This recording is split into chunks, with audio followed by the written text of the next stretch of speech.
welcome to our presentation. This is Team 9, and we're going to be talking about the air quality impacts on port communities, specifically in San Diego, California. The Port of San Diego was established in December of 1962.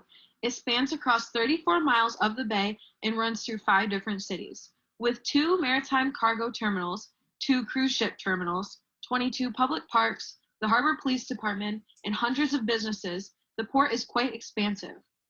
The San Diego Port is a part of the U.S. transportation system, which moves an average of over 51 million tons of freight per day. There are many sources of air pollutants at shipping ports. These pollutants can be classified into 3 different categories: primary, secondary, and short-lived climate pollutants. But before I get into what those are, it's important to understand where exactly they're coming from. Shipping vessels run on heavy fuel oil because it's cheaper than petrol oil, which tends to be used in land transport. This heavy fuel has a high pollutant impact on the surrounding areas. Although shipping only accounts for 2% of global carbon emissions, it produces 13% of sulfur emissions. Another source of air pollution found at ports is diesel-powered machinery. This can include a range of machines such as straddle carriers, terminal tractors, breech lifters, and more. Oftentimes, bulk materials are found at ports. These are another source of pollution, which include aggregate, foodstuffs, fertilizers, and wood products. Finally, dust from unloading raw materials such as coal and sand can pollute the air. This pollution tends to be the worst when it's combined with dry weather and wind. The 3 main primary pollutants released at shipping ports include sulfur oxides, nitrogen oxides, and particulate matter. Even though these are the most abundant, there are other primary air pollutants such as carbon monoxide, volatile organic compounds, hydrocarbons, and hazardous air pollutants that are released. The secondary pollutants that can be found at ports include nitrogen dioxide, ozone, and sulfur trioxide. As you can see in the picture shown below, there is a large range of particulate emissions along with the PM 2.5, as well as gaseous emissions. The final type of pollutant that can be found at ports is short-lived climate pollutants. These are powerful climate change forcers that have a relatively short atmospheric lifetime. Their impacts tend to be strong over short periods of time. They include greenhouse gases, methane, hydrofluorocarbons, and anthropogenic black carbon. In this picture of melting ice caps, you can see streaks of black carbon. By reducing these types of emissions, the air quality will be immediately impacted in a beneficial manner. There are a number of laws and regulations monitoring the amount of emissions that can be released at ports. The emission inventories set by the EPA establish a baseline of source emissions from various port equipment, marine vessels, trucks, and cars that operate at the port, as well as from key freight corridors.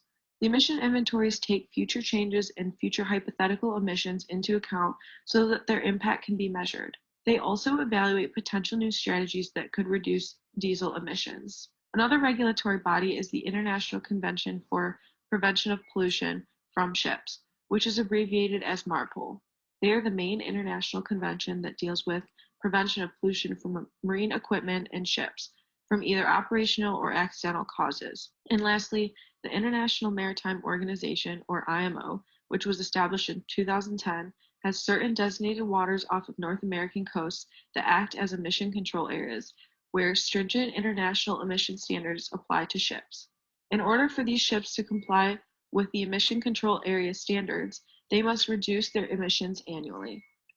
Just to talk a little bit more about the IMO, they set emission standards for NOx emissions, sulfur content of fuel, and greenhouse gas emissions.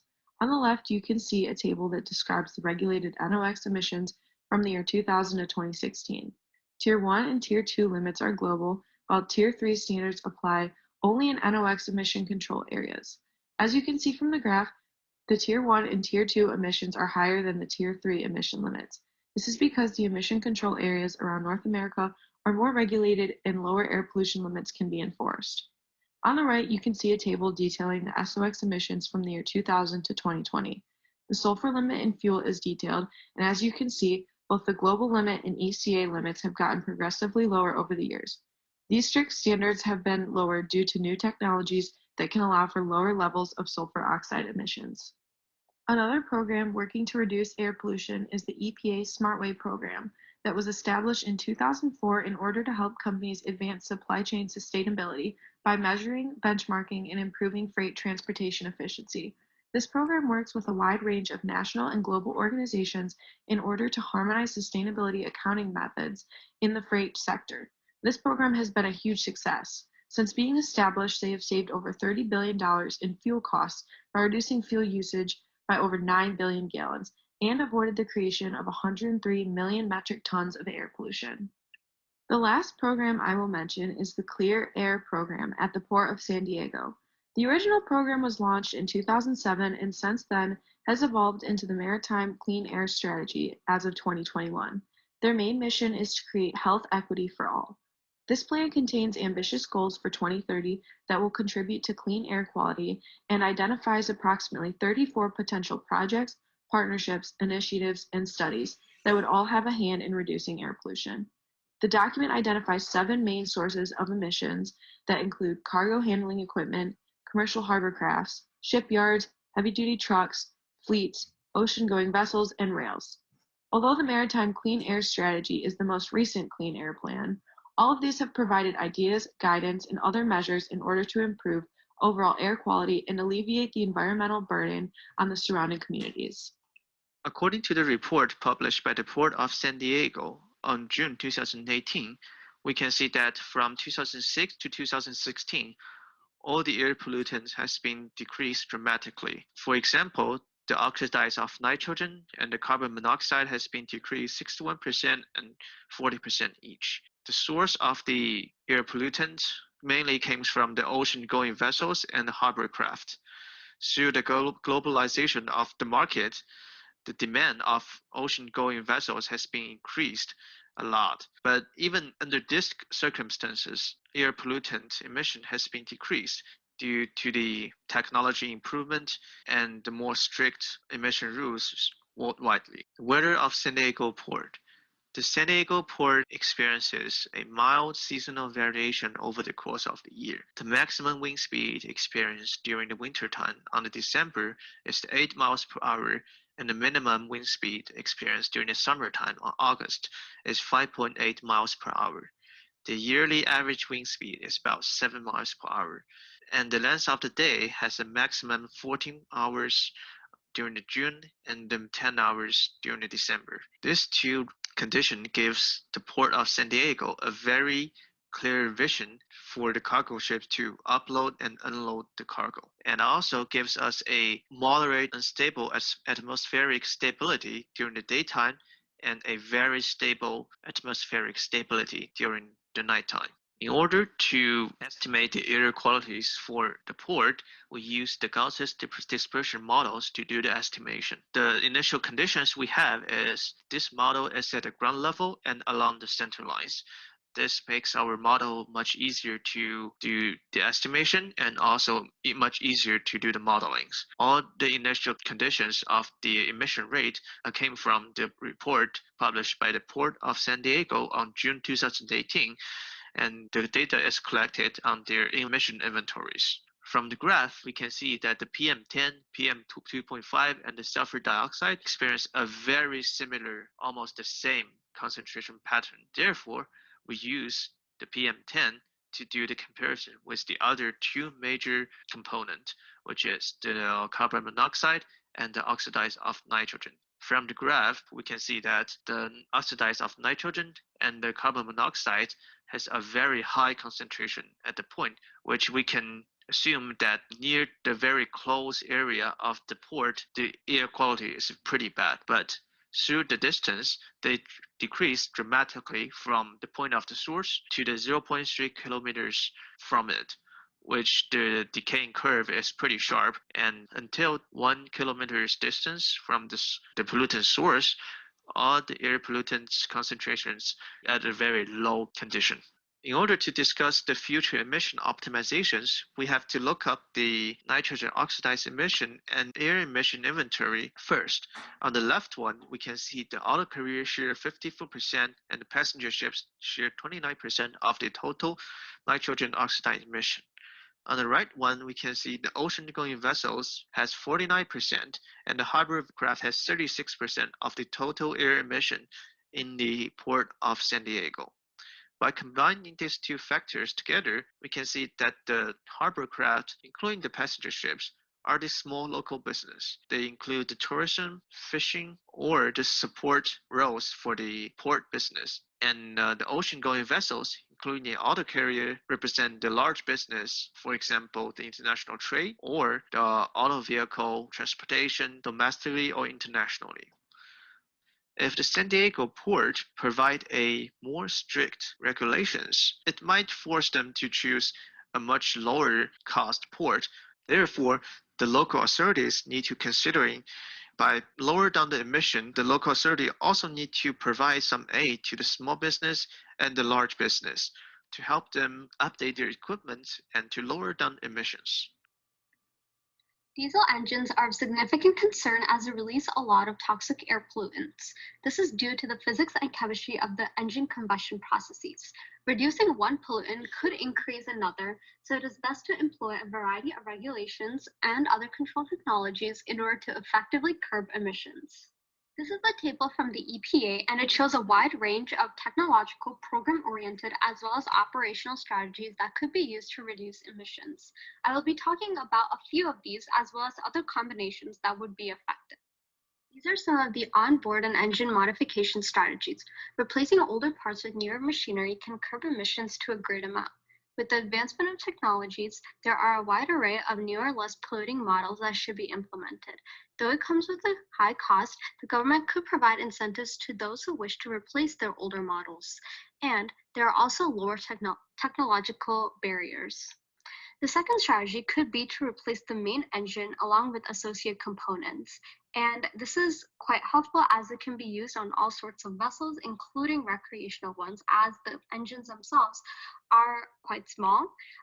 There are capital and labor costs that need to be considered. However, it could be a strategy to remove the diesel engine altogether and switch to alternatives, which can curb emissions by up to 50 to 90%. The last onboard strategy is to use cleaner burning fuels or even switch to electrification. Distillate fuels have become all the rage due to reduced lower sulfur, and liquefied natural gas is another fuel alternative along with biodiesel. Battery-powered vessels have also become popular. However, there are some energy density problems that need to be dealt with, which could happen in the future. These are much cleaner and they reduce greenhouse gas emissions to a great amount. There are three types of approaches that I want to touch base on in order to reduce emissions to a great level. First approach is to use a combination of using ultra low sulfur diesel or ULSD as a diesel alternative, banning bunker fuels altogether, and instead relying on distillate diesel can be a very good idea, as ULSD definitely eliminates sulfur by up to 99%, but even though it is more expensive, it is quite widely available in markets. And as I mentioned earlier, the government could provide funding to help businesses. Using a exhaust gas recirculation or EGRs, this is a device that recirculates the engine exhaust back into the engine, and it can reduce nitrogen oxides by up to 40 to 50%. And these are often paired with a diesel particulate filter or DPF. And this device can actually reduce PM by up to 90%. It is quite easy to install. And as I mentioned, pairing it up with the EGR can help even reduce other air toxicants as well. Another approach can be to use a fuel alternative, such as liquefied nitrogen gas or LNG. Sulfur oxide emissions can be reduced close to 0%, nitrogen oxide emissions can be reduced up to 95%, and particulate matter emissions can be reduced by 99%, as well as curbing greenhouse gas emissions. Liquefied nitrogen gas is relatively cheap, and it is quite easy to use as well. So it doesn't require too much of a pressure for implementation.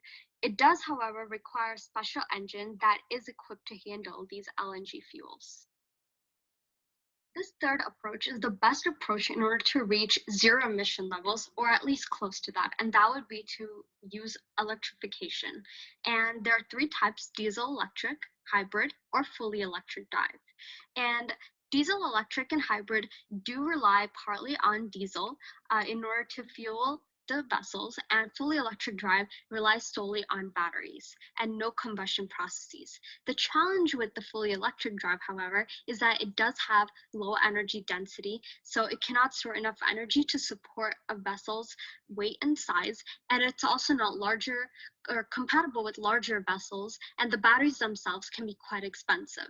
There are also other approaches such as using solar or hydro or wind power in order to generate enough electricity for boats. However, again, it cannot be that suitable for larger vessels, and instead it could be used on smaller and recreational boats rather.